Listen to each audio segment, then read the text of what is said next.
प्रवेशिका second lesson poem मधुमय देश हमारा author Jaishankar Prasad अगस्त्यर guide page number 9। कवि परिचय दीजिए। जयशंकर प्रसाद सन 1889 में काशी में पैदा हुए। 1889 काशीயில் பிறந்தார்। आपको संस्कृत पाली उर्दू अंग्रेजी आदि भाषाएं खूब मालूम है। அவருக்கு आपकोना தாங்களுக்கு அப்படின்னு சொல்லணும், மரியாதையா சொல்லணுது।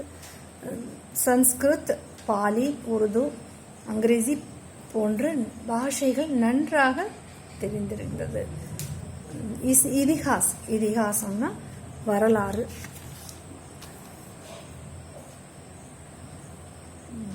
इतिहास दर्शन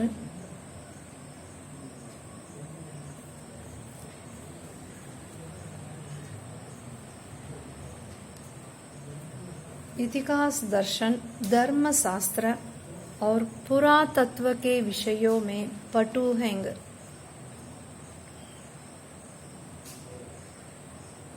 इतिहास दर्शन हिस्टोरिकल व्यू, धर्म शास्त्रम और पुरातत्वम பழமை நிறைந்த விஷயங்கள் के विषयों में पटुना एक्सपर्ट चतुर तिरमयाननद। आपको दूसरों की निंदा और अपनी प्रशंसा भी पसंद नहीं है। தங்களுக்கு அடுத்தவர்களை நிந்தித்தல்னா அடுத்தவங்களை பத்தி குறை சொல்லுதல்। अपनी प्रशंसा भी தன்னை பாராட்டுவதும் அவருக்கு பிடிக்காத விஷயம்। அடுத்தவங்களை பத்தி குறை சொல்றதும் தன்னை பாராட்டுதலும் அவருக்கு பிடிக்காத விஷயம்। आपने कविताएं தாங்கள் கவிதைகள், नाटक, उपन्यास, कहानी, निबंध आदि कई साहित्यिक विषय लिखे हैं போன்ற நிறைய இலக்கிய விஷயங்களை எழுதியிருக்கிறார்। கவிதாயன கவிதைகள், நாடகங்கள், உபன்யாசங்கள், உபன்யாசம்னா பழைய இதிகாசங்கள் வரலாற்று விஷயங்களை பத்தி எல்லாம் எடுத்து சொல்றது। கஹானி கதைகள், நிபந்த் கட்டுரைகள் போன்ற இலக்கிய விஷயங்களால் எழுதியிருக்கிறார்। आप भारतीय संस्कृति के प्रेमी हैं, அவர் இந்திய கலாச்சாரத்தை விரும்புகிறவர்।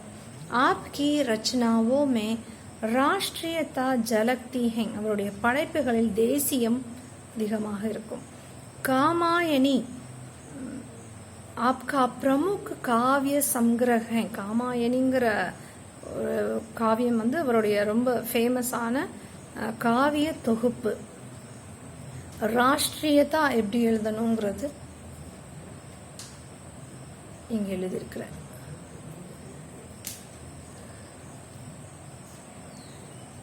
आपकी कृतियों में ऐतिहासिकता एवं पौराणिकता दिखाई देती है।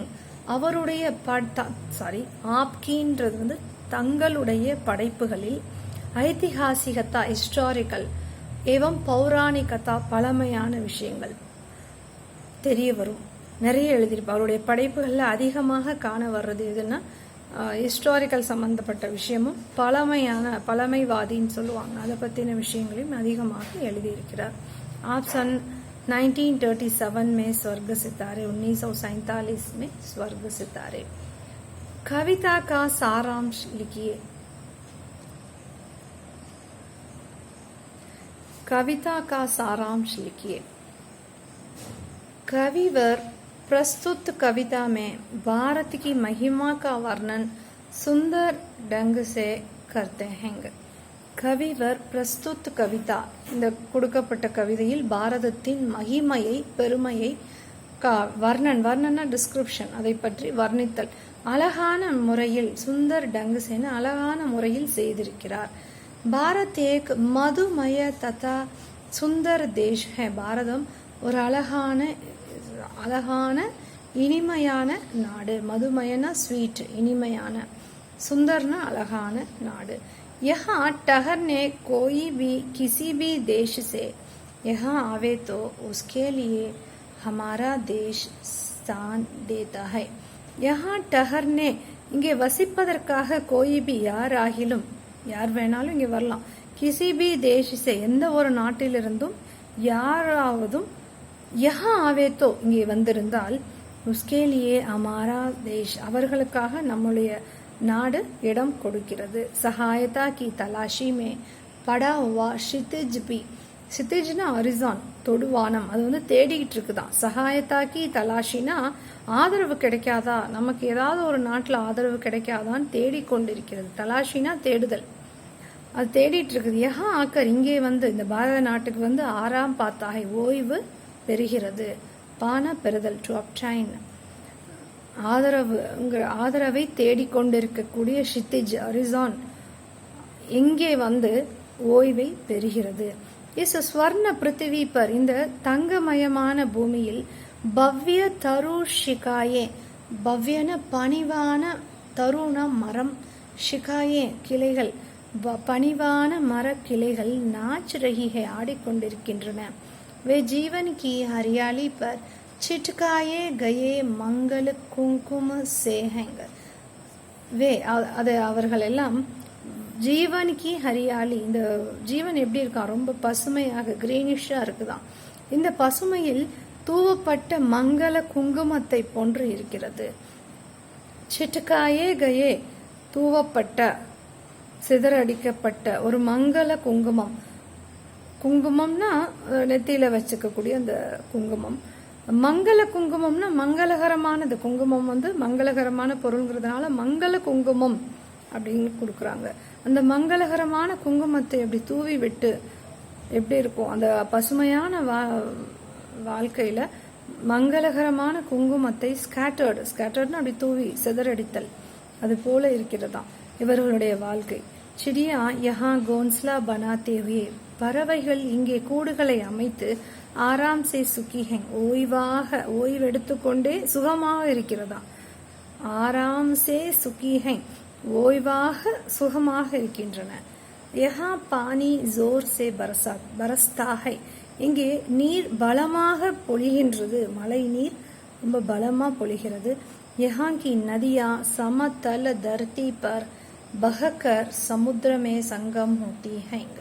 இங்க இருக்கக்கூடிய நதிகள் எல்லாம் சமதள தர்த்தி, சமதளமான இந்த பூமியில் பஹக்கர் பாய்ந்து சமுத்திரத்தில் கலக்கின்றன.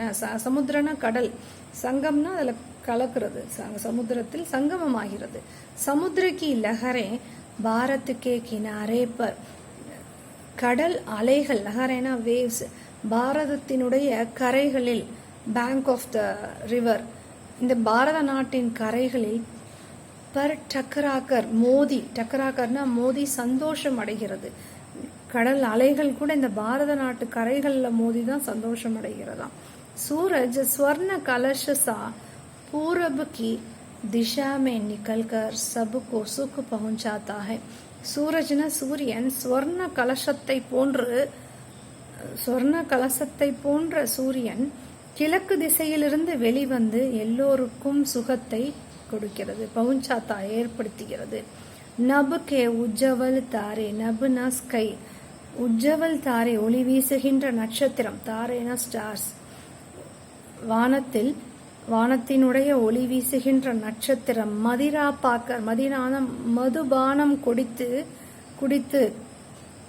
விட்டு, பீக்கர்னா குடித்து விட்டு, ஊங்குதே ஹுயே, ஊங்குதேனா தூக்கத்தில், பாதி தூக்கத்துல இருந்தா எப்படி இருப்பாங்க அந்த மாதிரி, டு டோஸ் ஆஃப்னு அர்த்தம். ஊங்குதே ஹுயேனா தூக்கத்தில் விலகிறதாம். ராத் பர் டிம் டிமாத்தே ஹே, இரவு முழுவதும் மங்களாக தெரிகிறதாம். வானத்தில் இருக்கக்கூடிய ஒளி மயமான நட்சத்திரங்கள் மதிரா பாக்கர், மதுபானம் குடித்துவிட்டு அரை தூக்கத்தில் இரவு முழுவதும் மங்களாக தெரிகின்றன, மங்களாக இருக்கின்றன. कवि ने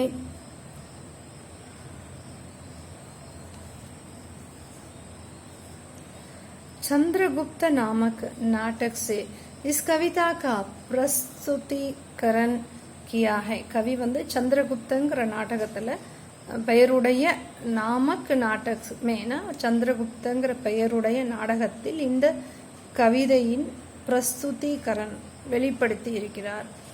यह गीत कार्नेलिया से गाया जाने वाला है. இந்த பாடல் கார்னேலியாங்கிற ஒரு வெளிநாட்டு பெண்ணால் பாடப்படுகிறது. உஸ் நாடகமே, அந்த நாடகத்தில்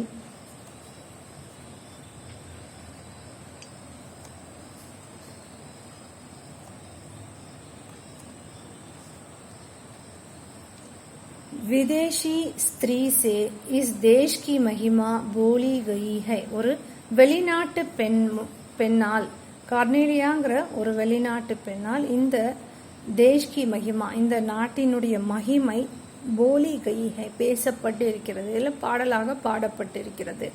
जिससे देश का महत्व और बढ़ जाता है, அதன் மூலமாக இந்த நாட்டினுடைய மகத்துவம் பெருமை இன்னும் அதிகரிக்கிறது. सचमुच भारत की प्रकृति बहुत मनोहर है, உண்மையில் பாரதத்தின் இயற்கை ரொம்பவே அழகானது. மனோகர்னு அழகான. कवि ने भारत के हर प्राकृतिक दृश्य का, கவி பாரதத்தின் ஒவ்வொரு இயற்கை காட்சிகளுடைய வர்ணனை बहुत सुंदरता से किया है, ரொம்ப அழகாக செய்திருக்கிறார். वह देखते ही बनता है, அது பார்க்கும் பொழுதே கிடைக்கிறது.